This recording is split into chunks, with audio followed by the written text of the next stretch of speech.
Así que los Skrulls son los malos.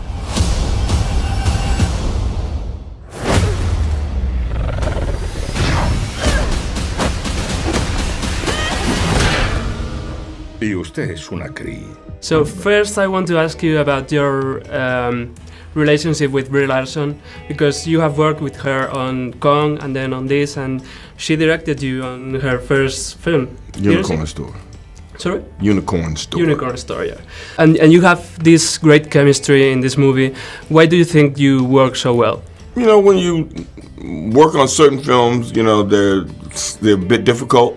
We were out in some strange environments, and you know, we didn't have a lot of communication devices, so when, you know, somebody says cut, you can't go to your phone and disassociate, so we all had to spend time together, and you commiserate. She was going in and out, going back and forth to her award ceremony, so we were all cheering for her. So we all developed great relationships, and she's really professional. She knows what she's doing.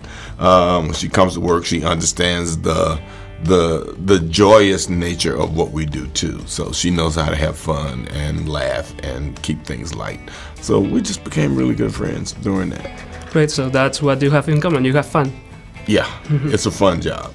I want to ask you about your digital younger version in this movie. My mind was blown away by it. I spent 3 scenes like looking for the anomalies, but the cracks in the process. Yeah, but and then I accepted it's magic. No, how does it work? No, it's Lola. The name of the process.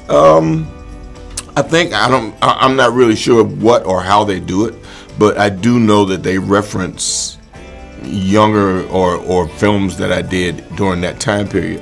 So it was easy to snatch certain expressions from different films and to blend them into whatever that process was they were doing. And you had to wear these dots on your face? Yeah, just a couple dots across here and dots down here, through here. And you see yourself in the movie. Have you seen the movie already? Yeah. Yeah, you see yourself in the movie. Isn't it weird? It just looks like, you know, a movie I did in the 90s. Yeah, I could be, could be Negotiator, could be Long Kiss Goodnight, could be all kinds of. And isn't it frightening? You know, think of the possibilities, like what they did to Princess Leia on Star Wars. You know. No, it doesn't frighten me. No. Okay. It's my image. I'm sure somebody would pay me for it. Maybe. Yeah, let's hope right. so. Yeah, right. Last year, Marvel had this massive success with Black Panther, thanks in part to how it represented people of color with powerful and positively. How did you feel that social moment, you know, yourself? Well, first of all, I was trying to figure out why Nick Fury, you know, hadn't shown up in Wakanda. Yeah. This is the one place he's not going to show up. We were like, not yet. I mean, that was a great amount of success because people want to see themselves in a successful light.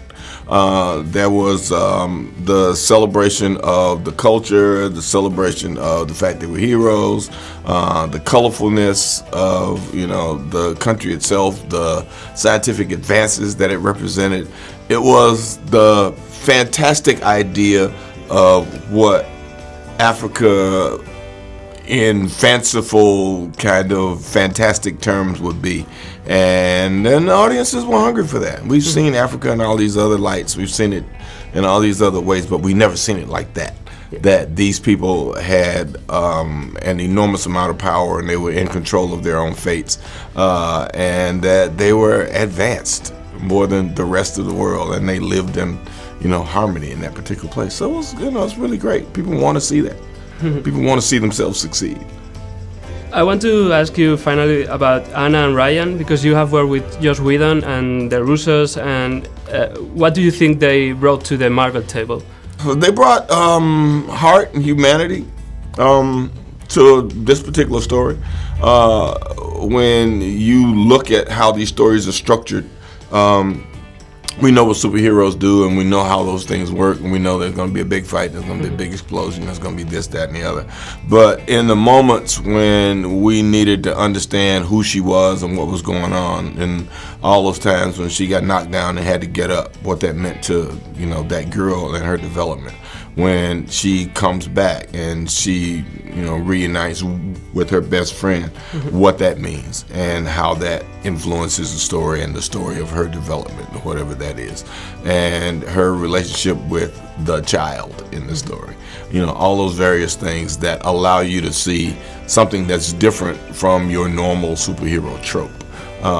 Her rediscovering the fact that, when she was on Earth in her normal self, that she had accomplished things, that she was smart and she was, successful before these people enhanced her. So all those, they make those moments mean something, to an audience.